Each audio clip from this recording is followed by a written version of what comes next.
Stocks tumble on the talks of new tariffs. New allegations and new developments in the Joe Biden story come up.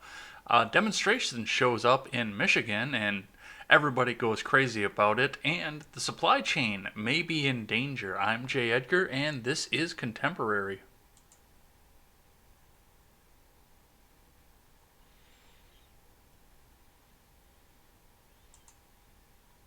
Oh my goodness, people, what a 24 hours that we just witnessed.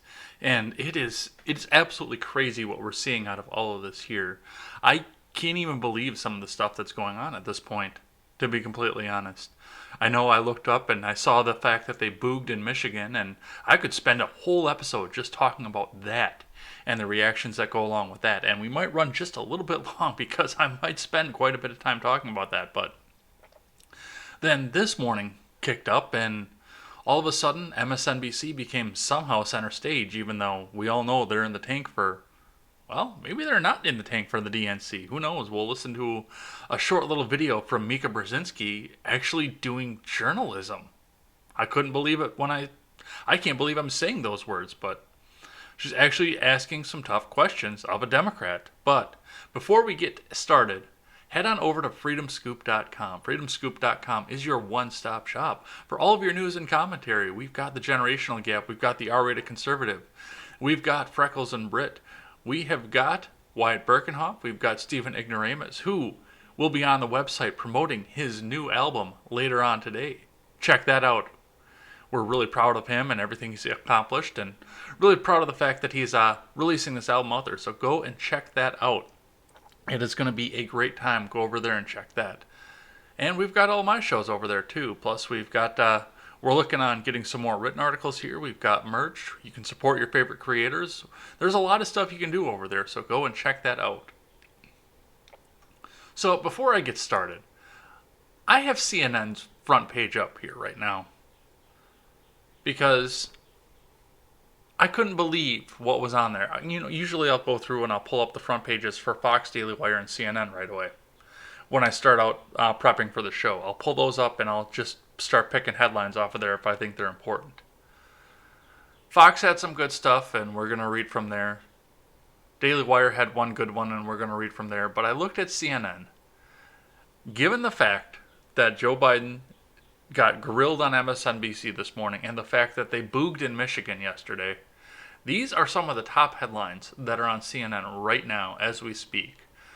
Breaking news, Biden denies sexual assault allegation. This never happened. Obviously, that's going to be up there because they're going to be in the tank for Biden. But here's the rest of the stuff. In spite of the fact that we're in the most dangerous pandemic that the media ever wants us to believe has ever happened, and the fact that people are protesting in Michigan. Anderson Cooper's special announcement. I have a son. Let's see, what else? Trump erupts at campaign manager over sliding poll numbers. This one. I love this one. His pregnant wife was killed in a mass shooting. Her dying wish was for healthcare workers to have PPE. Let's see. There was one other one that really caught my attention that was so important that it had to go over the boogaloo. Actress got caught using restroom on Zoom call. Yeah, these are the most important bits of news that we need to talk about. Given the fact that there was just a protest by armed people in Michigan. So, I know that because of their green check status, I should be using more CNN, but my God, it's really hard when this is the bullshit that they put on the top of their page. Let's look at stocks. This is from Investors Business Daily. Dow Jones Futures, Apple, Amazon, Trump tariff threat pressure, coronavirus stock market rally. This is from Ed Carson.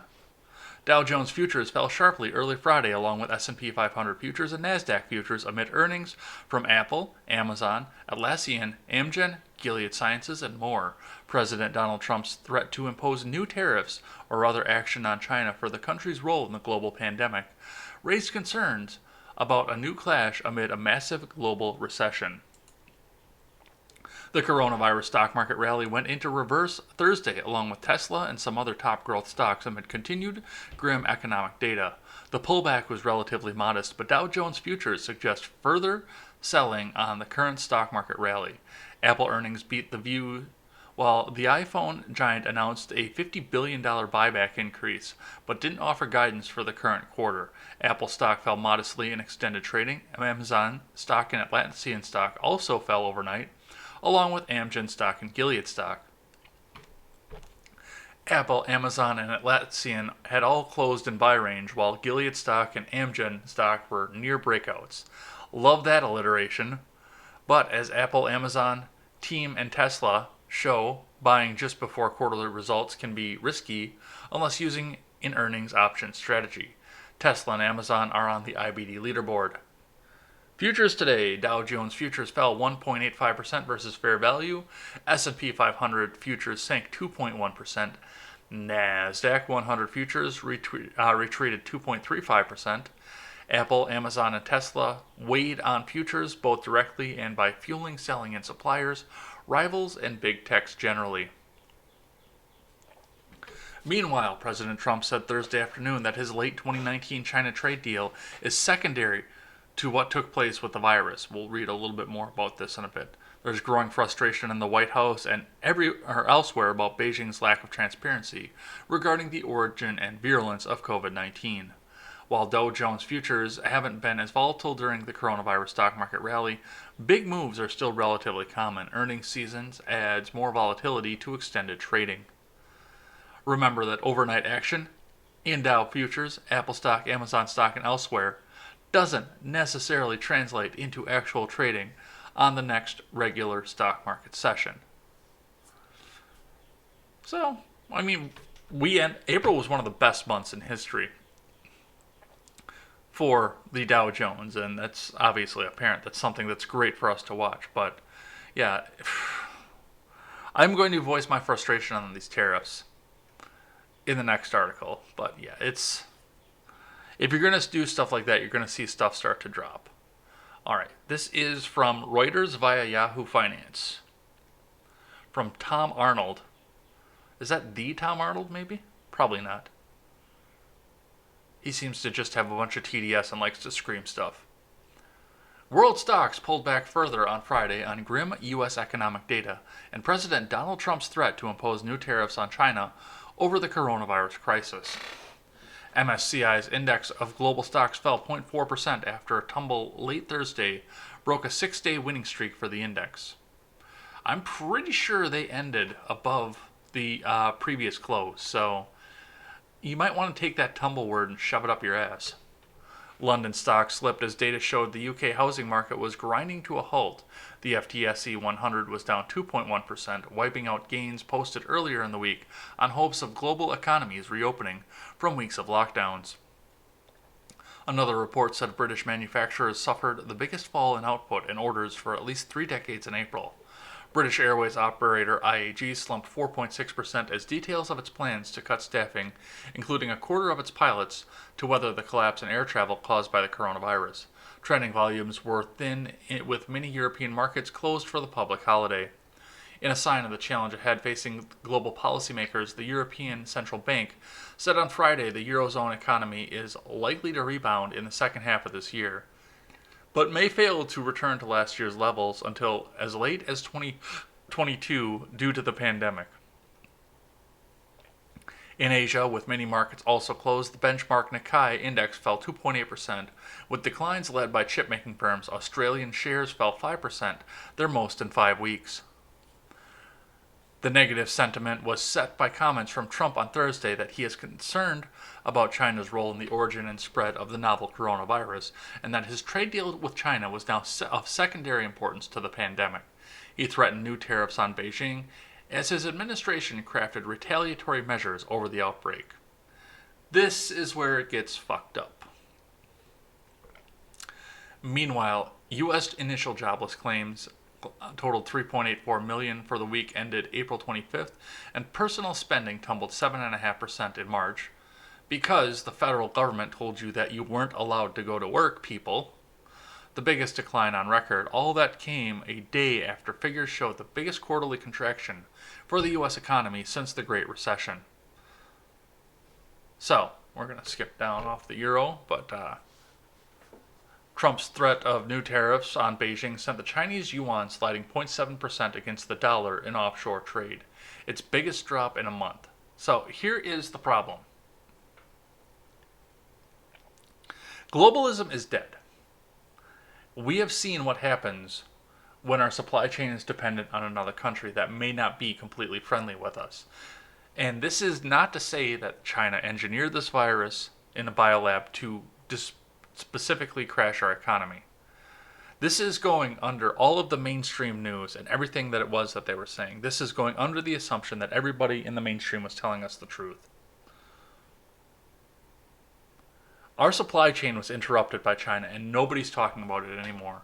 We needed personal protective equipment masks. They were being made over in China. Many of our antibiotics and drugs were being made in China, and China gave us the finger and said, we're keeping them for ourselves.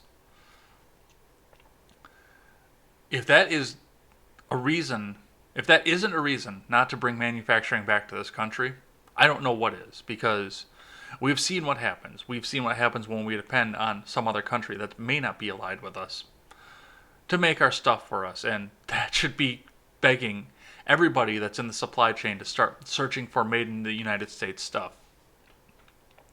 I understand it's going to be a little bit more expensive, but after all of this, it's going to be really hard to sell the need for a tariff for protectionism, because our supply chains are going to do it for us. But yet, if you're going to start throwing that word around, your markets are going to reflect it, because markets don't like uncertainty. And that word, and I'm a protectionist person, I do believe that in extent, if there are going to be tariffs against U.S. goods around the country, we should have a matching tariff on that country. I'm not in favor of any excessive tariffs or anything, just fair. What you charge me, I charge you. I'm in favor of those kinds of tariffs. But that word still brings a lot of uncertainty to the market, and I don't like the fact that it's getting used right now, because that is going to erase some of what we're seeing, what we saw over the last month. One of the best months that we saw in history. All right, now let's get into big boom breaking news number one. So a lot of this started probably a little over an hour ago. Biden was talking on MSNBC, and according to Fox News, he has first denied the claims against him.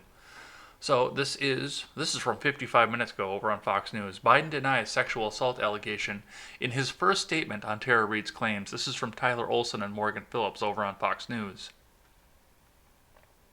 Presumptive Democratic presidential nominee Joe Biden on Friday denied allegations of sexual assault leveled against him by former staffer Tara Reade, personally addressing the claims for the first time more than a month after she went public with the accusations. "They aren't true. This never happened. Corn Pop will file for me," Biden said in a written statement put out by his campaign. While the details of these allegations of sexual harassment and sexual assault are complicated, two things are not complicated. One is that women deserve to be treated with dignity and respect. And when they step forward, they should be heard, not silenced. The second is that their stories should be subject to an appropriate inquiry and scrutiny. That's not what you said 2 years ago. Further, Biden called for the Secretary of the Senate to ask the National Archives to identify any record of the complaint she alleges she filed and make available to the press any such document. "If there is any such complaint, the record will be there," he said, while stressing that Senate staffers she complained to have said they have no knowledge of this incident. Biden also said the archives are the relevant entity, as the University of Delaware, which has many of his Senate papers, does not have personnel files. He added, "Responsible news organizations should examine and evaluate the full and growing record of inconsistencies in her story, which has changed repeatedly in both small and big ways." Biden also appeared on MSNBC's Morning Joe next to discuss this allegation. "No, it is not true. I'm saying unequivocally it never happened, and it didn't. It never happened," Biden said on MSNBC. On the subject of a complaint which Reade said she filed with Biden's office, the presumptive Democratic presidential nominee said he did not remember such a complaint being made. So here's the problem with all of this, and I told you guys right from the beginning. It's on record. And there's only 45 episodes to go through, so you can go back and look at it. It's pretty easy to find. I said right from the beginning, don't hinge anything on this because I don't care, and none of the rest of you should. This was 30 years ago almost. It's past the statute of limitations, and nobody went off and saw it. There's no way to prove and corroborate this to the point of beyond a shadow of a doubt. Biden cannot be tried in a jury of his peers over this, and he will get acquitted if he does. So, why pursue this at this point unless there's something else going on? And right now, this really feels like there's something else going on. Like this was something that was thrown out there to possibly make yourself shine against the allegations of Brett Kavanaugh. And looking down Twitter, we saw a lot of that too. We saw a lot of people saying, oh, well, he's saying to go and check the records, and Kavanaugh just said, here's some cool calendars. Well, and we are going to look a little bit further into this here, but I said right from the beginning, don't go down this road. And Jen the Libertarian actually took it even further, saying, don't go down this road, or somebody's going to turn around at the end of this and use this against the GOP at this point. This is going to end badly, no matter what. So don't pursue this. Biden makes enough problems of his own without these allegations that you need to hinge all of your bets on this allegation. But, of course, we're going down this anyway. And I've got a couple tweets here that we're going to talk about. First, we're going to do some video here, so let me turn around and turn your headphones on while I put mine on here. This is from the MSNBC interview.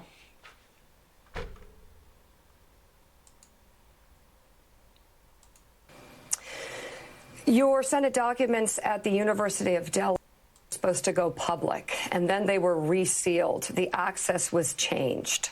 I know that you're saying any HR complaints could be in the National Archives, but why not reveal your Senate documents that are being held in Delaware? I know there's 1,800 plus boxes, but if she believes and she alleges that the complaints may be hidden there, why not strive for complete transparency?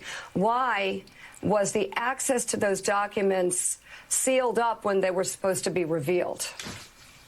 Well, they weren't supposed to be revealed. I gave them the university. The university said it's going to take them time to go through all the boxes.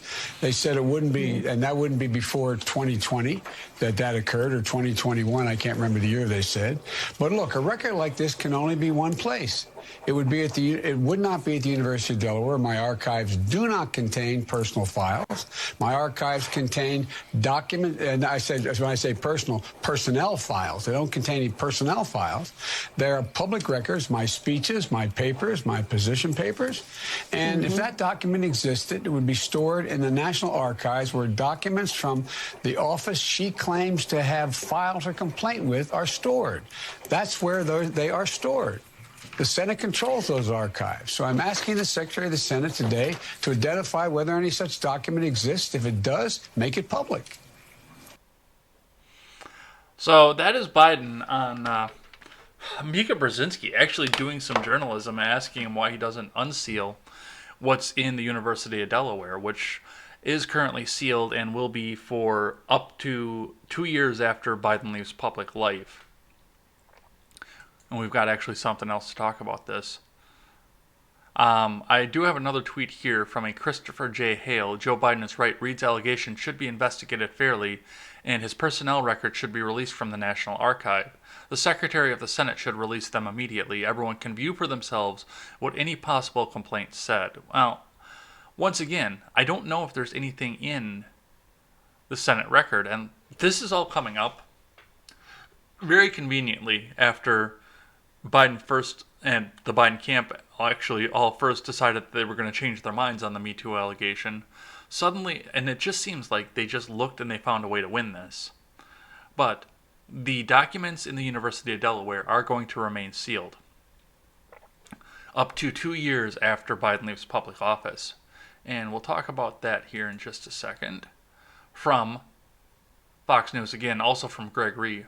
Biden operatives access secret Senate records at University of Delaware before mid-March, report says. Joe Biden's campaign dispatched operatives to the University of Delaware's library in the past year to rifle through his secretive Senate records there. Business Insider reported Thursday, raising the possibility they accessed the documents related to Tara Reade's accusation that he sexually assaulted her when she worked for him in 1993. The development comes as both the Atlantic and the Washington Post argued that Biden should instruct the university to turn over the records, saying they could contain confirmation of any complaint Ms. Reade made either through the official congressional channels or to the 3 other employees she claims to have informed, not specifically of the alleged assault, but more generally of harassment. Biden dropped off 1,875 boxes of photographs, documents, videotapes, and files, and 415 gigabytes of electronic records to the University of Delaware in 2012. Wow, in 2012, 450 gigabytes was still a lot. The university initially said it expected to make the records available to the public 2 years after Biden's last day in elected public office. In April 2019, hours before Biden announced his current presidential bid, the university changed its mind and said the papers wouldn't be released until either December 31st, 2019, or until 2 years after Biden retires from public life, whichever comes later.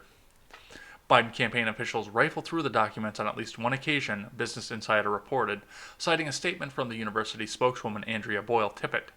The campaign's visit to the library came some point after Biden announced his presidential campaign on April 2019, but before mid-March 2020 when the library closed due to the coronavirus.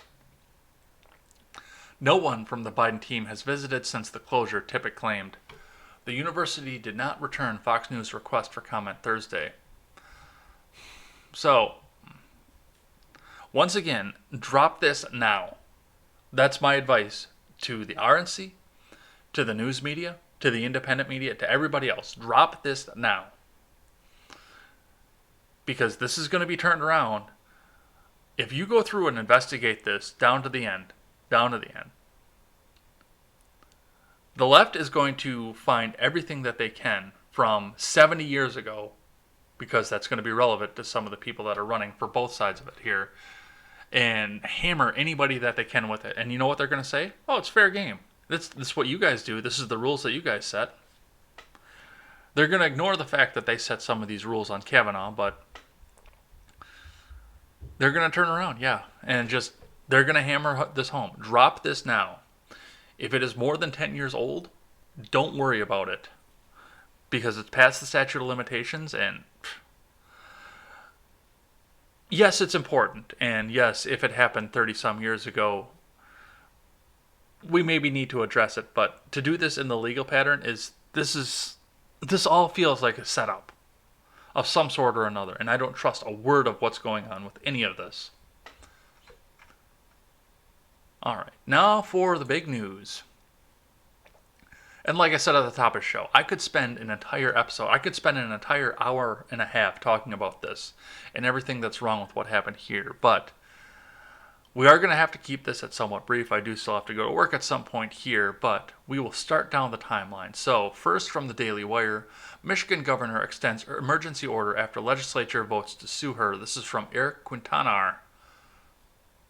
Governor Gretchen Whitmer has rebuked the Republican-controlled Michigan House of Representatives, which declined to extend the governor's emergency measures and instead voted to sue her for unauthorized use of power, with 3 executive orders that will extend the state's emergency declaration until May 28th.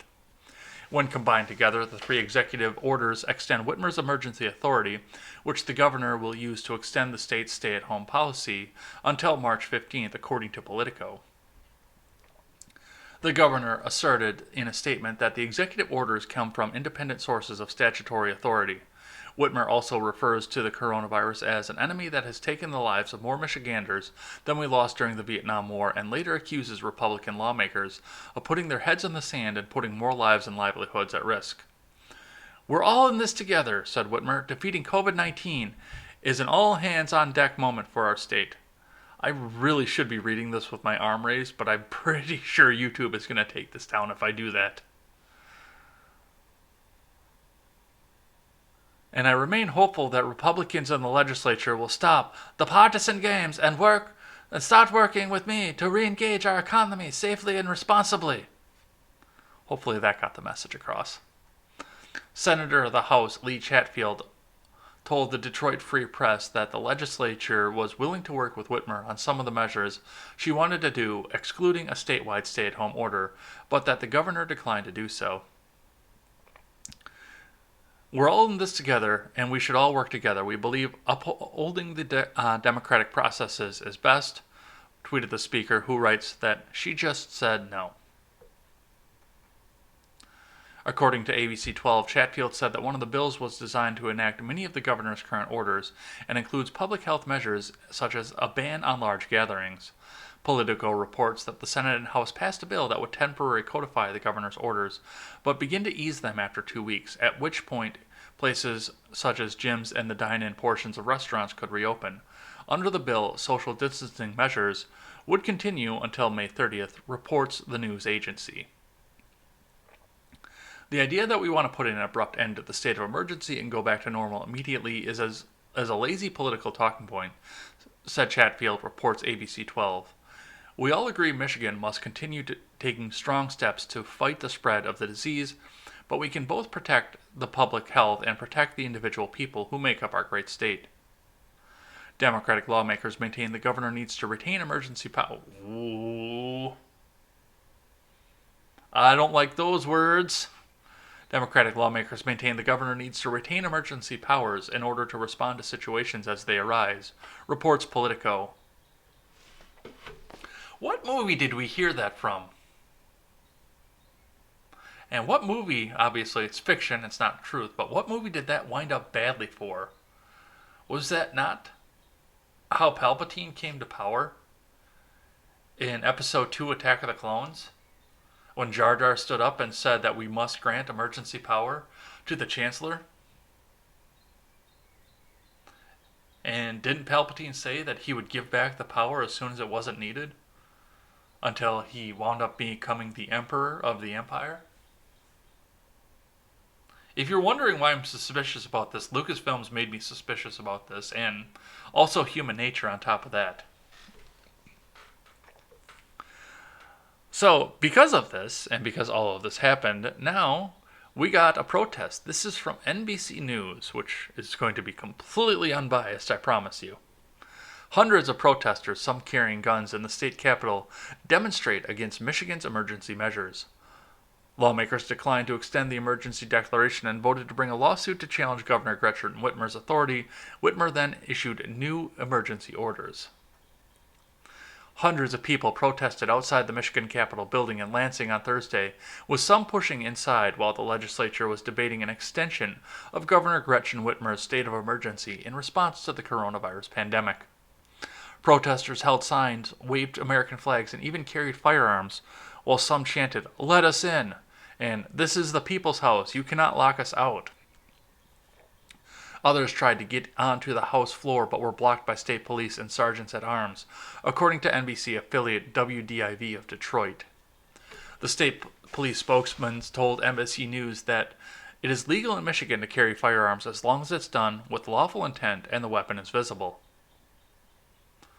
Michigan United for Liberty organized the protest dubbed the American Patriot Rally to call for the reopening of businesses. State lawmakers, who are Republican-led in both chambers, on Thursday night declined to extend the state's emergency declaration before it expired at midnight. Instead, they voted to bring a lawsuit to challenge Whitmer's authority and actions to fight the coronavirus pandemic.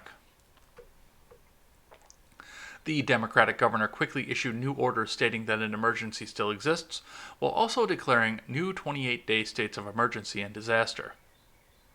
Republican lawmakers are putting their heads in the sand and putting more livelihoods at risk, Whitmer said in a statement after the legislature's vote. "I'm not going to let that happen." Whitmer, who has faced fierce backlash, Republicans pounce, for her strict stay-at-home mandate, extended the order earlier this month until May 15th. But she eased some restrictions on public activities as the state's coronavirus cases stabilize. Michigan, however, still has more than 40,000 cases and is one of the hardest hit states. So what was interesting about this, of course, let me read this tweet from Matt Walsh before we go into what was interesting about this. On Zoom, Travel a Noob tweeted, "Black folks couldn't do this and not be killed. Hashtag Michigan protest." To which Matt Walsh retweeted with comment, "Yes, I do think black folks could do it and not be killed. Do you remember the BLM riots? Buildings set on fire, stores looted, city blocks destroyed. Ring a bell? No rioter was killed. Few more were even arrested. They were given space to destroy, in the words of the Baltimore mayor."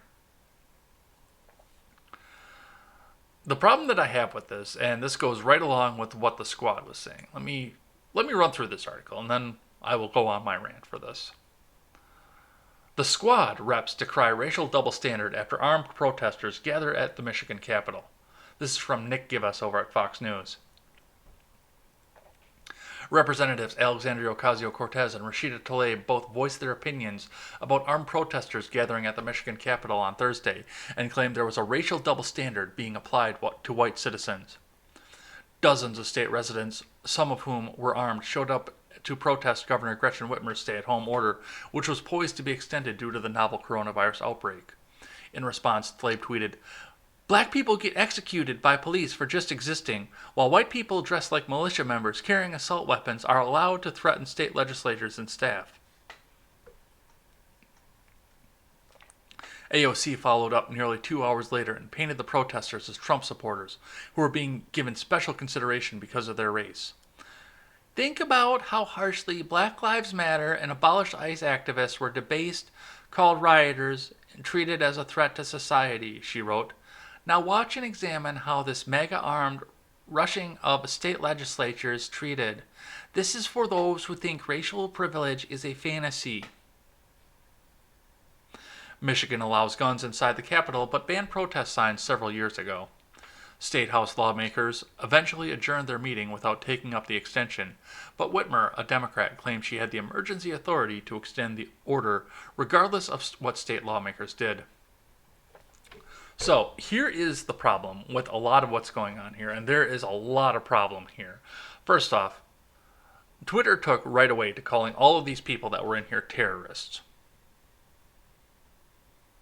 There's so much wrong with that, and I understand why they did. Right now they are trying to turn some of the GOP talking points against the GOP, because we're looking at what happens every time Antifa gathers up for a free speech rally, or every time some right-leaning group gathers up for a rally in a West Coast city. Antifa shows up and they start throwing milkshakes and bricks and bike locks at people. They act like terrorists. I'm sorry.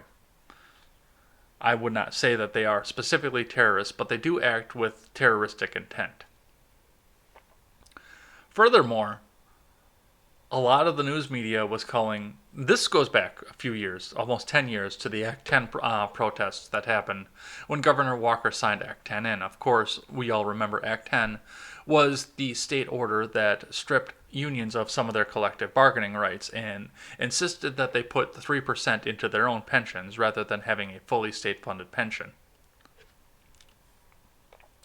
There were protests of that for years on end afterwards, but the big protest that happened right away as soon as all of that happened, it happened on the Capitol. Several left-leaning groups in the state descended on the Capitol, most of them progressive. The unions were not as hard against this as most of the progressive groups were.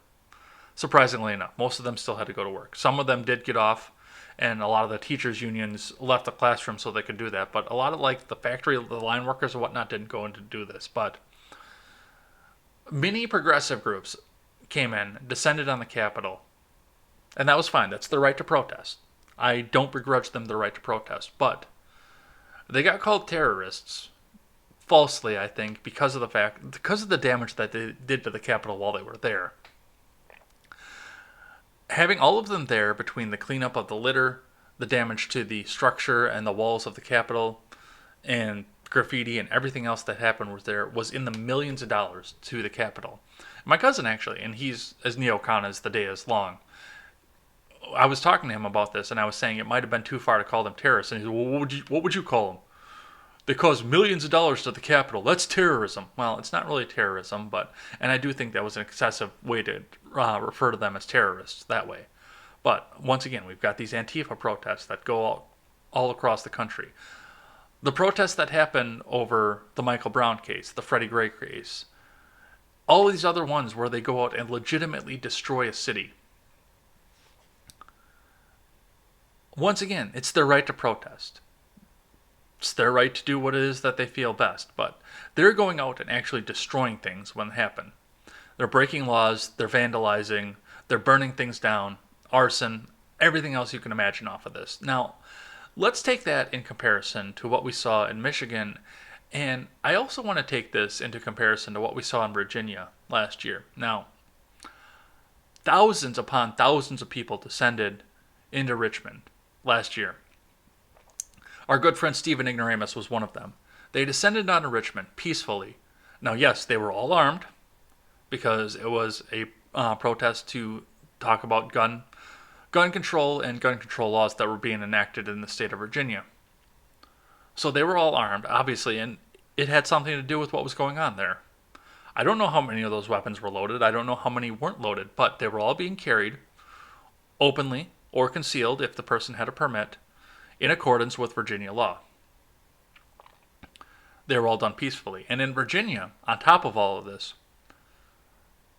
the Virginians and the people from outside of Virginia who came to protest cleaned up the area that they protested in. They carried signs, yes. I'm sure that some trash got around, but they all went through it. They cleaned up all the litter, all the trash. From what I understand, and I wasn't there, so all I've seen is the pictures. I should ask Stephen Ignoramus at some other point because he was there. They left Richmond in better condition than when they showed up. And we look at this. We look all of this as well. First off, in Michigan, they had Operation Gridlock. They all sat in their cars and protested Governor Whitmer's executive orders. They sat in their cars and did that. They practiced proper social distancing per the order. They followed the law, other than blocking traffic, of course, because that is a nuisance. That would be a minor misdemeanor, I believe, in Michigan law. It's a minor misdemeanor here, but in Michigan I would have to double check everything else that went on there. But they followed all applicable laws to protest, to demonstrate. And looking at this, of course, we have what they called an armed insurrection came into the Capitol building.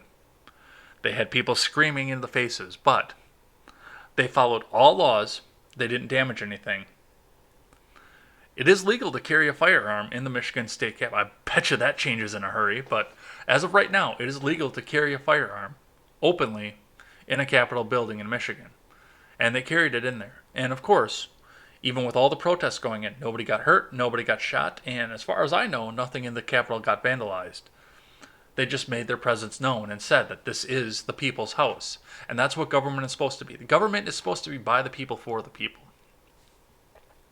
I could go on this further and further and further, but that is the gist of what's happening here. And, of course, as the title suggests, the left hates this because protests are supposed to be their territory. It's supposed to be what it is that they do. These staunch, stuffed shirt conservatives are not supposed to protest. They're supposed to be the ones that are being protested. They're supposed to be the ones that are authoritarian, the ones that are oppressing people, the white Christian males who are oppressing everybody. That's what they're supposed to be. And the people who on the left are supposed to be the ones that are protesting and fighting back. Well, once these white Christian males got oppressed, they fought back. And now that's not fair. Because that's our territory. We're the only ones allowed to do that. And we are seeing a lot of that here. I'm really, really happy that this happened. And of course, there's one other thing I want to point out as we're going off this. And this goes on to the racial double standard for this. Now, it was pointed out on Twitter, and it's absolutely correct, that the Black Panthers also protested peacefully carrying arms at one point. That was, I believe, back in the late 60s they did that. No, was it the 80s? No, it was the 60s because it was Nixon, not Reagan. When they did that, the government enacted gun control. Actually, some people who were surprisingly anti-gun control got on board with gun control at that point. So, once they did that, we had gun control measures go up. And that was wrong, by the way. That was absolutely wrong of the government to do that. And I will be the first one to say that because they were protesting peacefully. They weren't hurting anybody. They were just carrying arms at the time. So Like I said, I do believe at some point now that there's going to be a law passed that you can't carry a firearm into a government building in Michigan. I mean, we already have that law over here. It's not going to be a huge stretch to do, but yes, at the point that we were doing this, we saw that the Michiganders that protested, and the people that probably came from out of state to protest too, because I'm sure there were a bunch of them, they were following all applicable laws at the time. So there's no real problem here, and I'm not worried about any of this, but of course most people are. Let's move on off of this before I spend 2 more hours talking about this.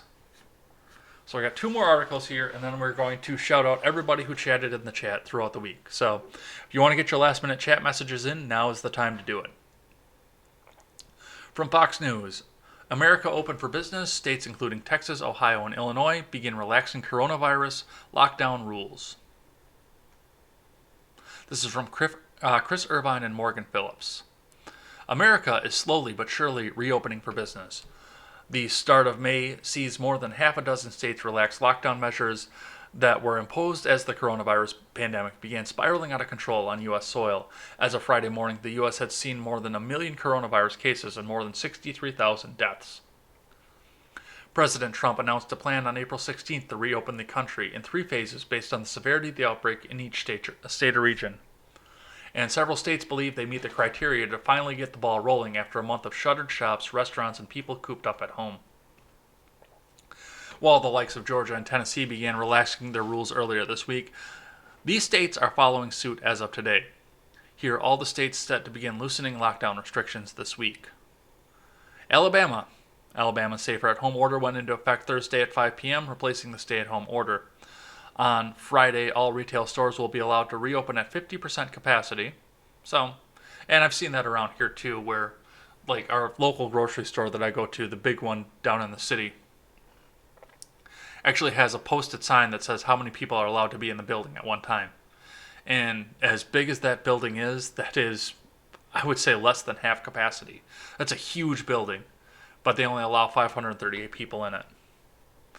On Friday, I read that already. Beaches will reopen with gatherings of no more than 10, and elective medical procedures are now allowed. Churches will remain closed. Restaurants and bars are still limited to takeout. Texas. In Texas, retail stores, restaurants, and movie theaters will be allowed to open up to customers at limited capacity beginning Friday. Museums, libraries can also reopen on Friday at 25% capacity. Sole proprietors of business can also open, and doctors and dentists can resume normal operations as well. Barbershops, hair salons, and bars will remain closed.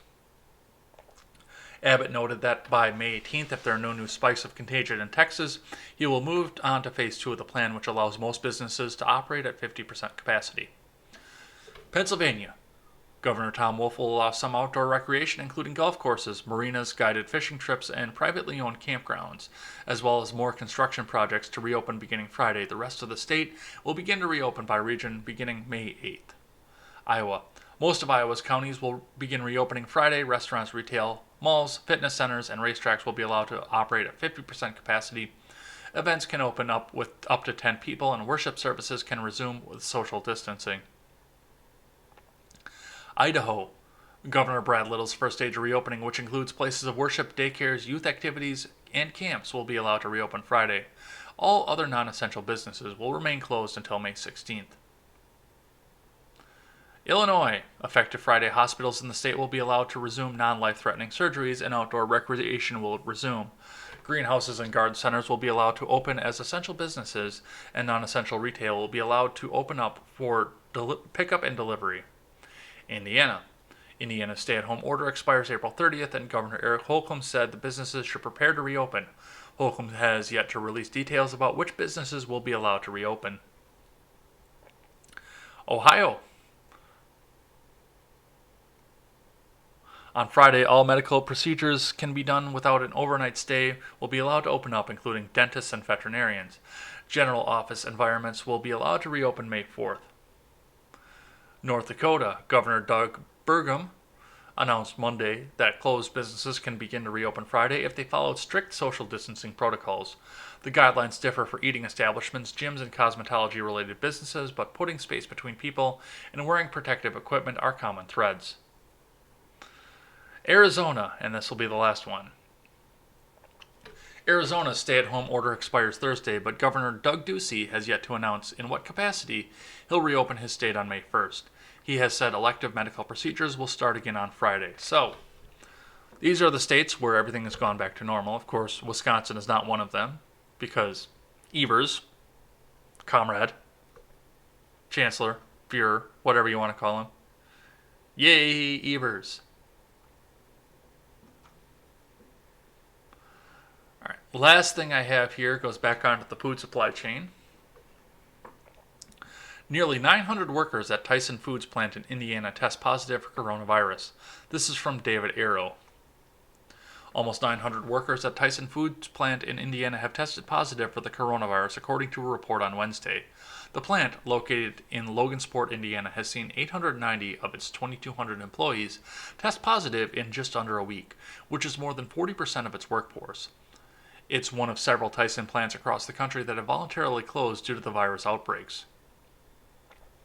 County officials have been working with Tyson, the largest U.S. meat supplier, in developing a plan to reopen, according to Indianapolis's WISH-TV. Case County Commissioner Ryan Browning said that the plan has been expedited after President Trump signed an EO on Tuesday, ensuring meat processing plants would stay open during the coronavirus pandemic. The businesses are now declared as critical infrastructure under the Defense Production Act. So there's some worry that might force them to flip a switch and go, but we're continuing with our plan, Browning told the station. Pork processing offers workers little personal space who typically work in close-quarter environments, WISH-TV reported. The virus known to spread from person to person within 6 feet through respiratory droplets in the air, according to CDC and Prevention. Tyson released a statement regarding the safety of its employees. We've been screening worker temperatures, requiring protective face coverings, and conducting additional cleaning and sanitizing. We've also implemented social distancing measures such as workstation dividers and more break room space, it said, according to the station. Health officials reported 1,283 coronavirus cases in the county as of Tuesday. The peak number of cases is expected to hit within the next 2 weeks. Indiana has seen more than 17,835 coronavirus cases and at least 1,114 deaths from the virus as of early Friday, according to data from Johns Hopkins. So, there's going to be big opportunity for people to move around in this country too, obviously, because there are, what are we at, 31 million people that are out of work at this point, and they can move around. Some of them may forsake their jobs and go take some of these other jobs in these critical places, and I'm sure there's got to be some sort of hazard pay or some sort of incentive for people to continue coming to work. You'd almost have to at this point. But this may change the way that we look at things too. I mean, look at the meat processing industry as the whole. Now, of course, we've got these big factories like Smithfield, and I love Smithfield. I love their stuff. I'm really sad that they're having problems right now. I really am. But Smithfield is having problems. Tyson is having problems. It's all in pork processing plants too. But I'm sure that we're seeing a lot of it in chicken processing plants and other places at much lower volumes, but not enough to cover the news. But we may see a change back into ways that the United States used to be at this point. I've said I'm going to stop buying meat at the supermarket. There's no reason to do it. It's more expensive over there, and they don't get anywhere near the good stuff. And I actually went on a proactive search yesterday to find local meat markets to go and buy food from there, because they can source more locally, they can source better stuff, quicker stuff, and yes, some of it does come from meat processing places like Tyson, but that's the infrastructure I think we could see change. I mean, we might get back to the point where we start seeing hanging quarters again. Wouldn't that be something? Just get a quarter of beef and bring it out to the butcher shop and they process it right there at your local place. Bring up some of the demand, that's for sure. Get some of the artisan.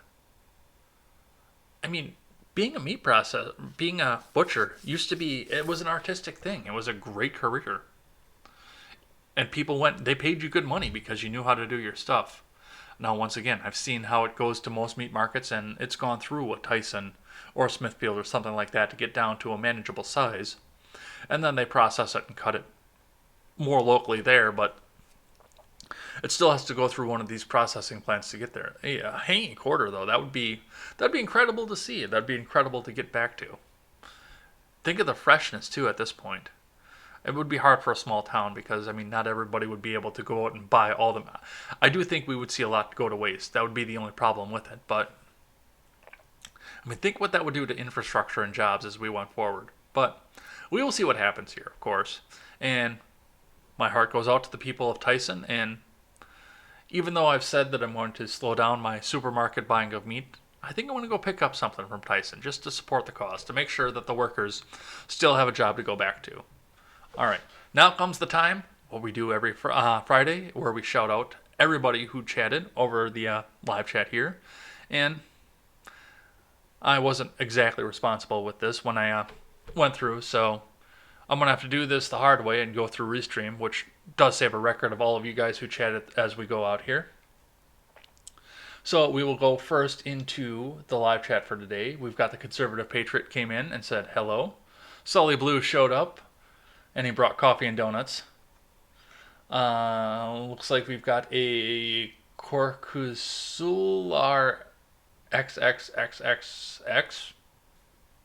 Welcome. Ron Helton is here with a sticker party. All right, let's go through the analytics and check through Restream. See who showed up earlier on in the week. Yeah, with all this Michigander stuff, I did kind of get a little bit disorganized as we started out. That's on me, and I apologize. So, from yesterday. Oh, they changed the layout as. Top chatters from yesterday were Ron Helton, Sully Blue, Fatahin Vampiresetti, Aqua JJ, Farouk 07, SWYW Podcast, which I got to look into there because that may be a good guest to have on here as we go along. Looks like DLive 06859553 and Wanted Explorer. Possibly somebody new there. From Wednesday, we had Sully Blue and the Chill Gamer showed up in the chat, so thank you guys for coming in and supporting the cause. From Tuesday, the day that I was dead in the water and could barely sit up, and I do apologize for that once again. We had Jessica Green, Roundtable Decision, Wyatt from Roundtable Decision, a great content creator over at Freedom Scoop, Sully Blue and Ron Helton, thanks for coming in and chatting with us. On Monday, we had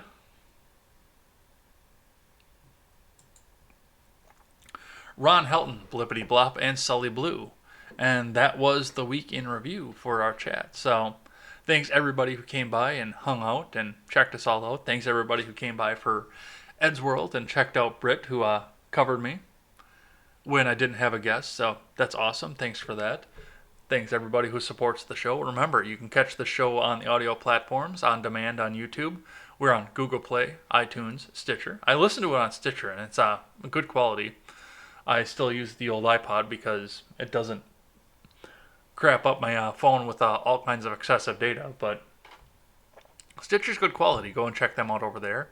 Or you can check us out, like I said, over on freedomscoop.com, where we have all kinds of other shows for you to check out. The Generational Gap, The Already Conservative, Wyatt Birkenhoff, Freckles and Britt, and Stephen Ignoramus. And make sure you check out Stephen Ignoramus later on tonight for his album release. He's going to have a listening party later tonight. I will still be at work when he gets started, so I'm going to pop in and check it out later, but go and check him out over there. And until then, I may or may not have an Ed Talk this weekend. Like I said, it was my birthday, and I haven't seen the old lady in weeks because of the coronavirus thing, so she is breaking quarantine and coming over the weekend, so I'm going to spend a little bit of time with her, but I do still want to get some content out for you guys as well. But from that, we're going to call it a day. Thanks for stopping by, everybody. Thanks for reading the news with me, and we will see you next week. I've got a newcomer coming on to Ed's World next week, so you guys should go and check him out. The Chill Gamer is looking to break into the podcast life, so I offered him a chance to sit on my show and talk the news with me, and he graciously accepted, so go and check him out over there. Until then, I'm Jay Edgar, and this is Contemporary.